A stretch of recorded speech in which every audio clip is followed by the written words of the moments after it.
Akibat cuaca buruk melanda dalam sepekan terakhir menyebabkan abrasi laut semakin meluas di Desa Lokpuu, Kecamatan Senedon, Aceh Utara. Abrasi tersebut memaksa 204 kepala keluarga atau 787 jiwa mengungsi.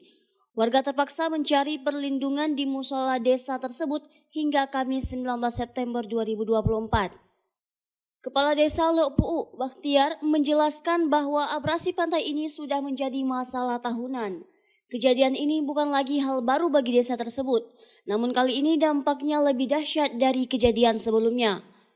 Sebanyak 38 rumah ikut hilang diterjang ombak pasang purnama.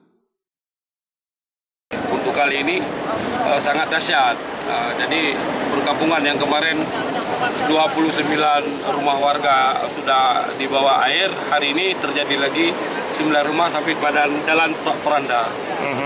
Jadi kami di sini sangat sedih dan mengharapkan kepada pemerintah Aceh Utara di sini dengan PJ Bupati dan dengan Provinsi Gubernur, PJ Gubernur, dan juga kepada DPR, juga pemerintah pusat, sehingga bisa melihat kenyataan yang menimpa, musibah yang menimpa warga kami yang tempat tinggal mereka sudah tidak ada lagi, sehingga kami sangat sedih.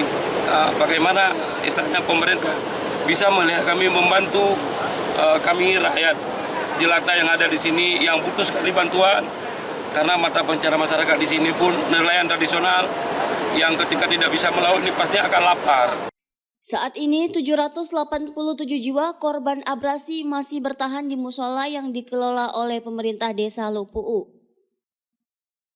Jumlah pengungsi dari warga Kampung Lokpuu yang mengungsi akibat imbas abrasi pantai ini ada sejumlah 204 KK atau 787 jiwa yang mengungsi di Menasah Kampung Lokpuu selama 2 hari ini. Terus ini akan diapakan mereka ini? Akan kemana? Ya, untuk sementara mereka ini tetap mengungsi di sini menunggu kondisi gelombang laut lebih aman. Nanti mereka akan kembali ke rumahnya masing-masing. Untuk sementara mereka yang rumahnya mungkin tergerus oleh ombak laut ini, mereka berdomisili di rumah saudara-saudaranya yang ada di kampung sini dan sekitarnya. Pasang purnama yang terjadi kali ini bahkan hampir memutus akses jalan di desa tersebut. Warga berharap agar PJ Bupati Aceh Utara dan PJ Gubernur Aceh turun langsung ke lokasi untuk melihat situasi ini dan segera mengambil langkah-langkah yang bermanfaat bagi masyarakat. Dari Aceh Utara, Saiful Bari melaporkan untuk Puja TV.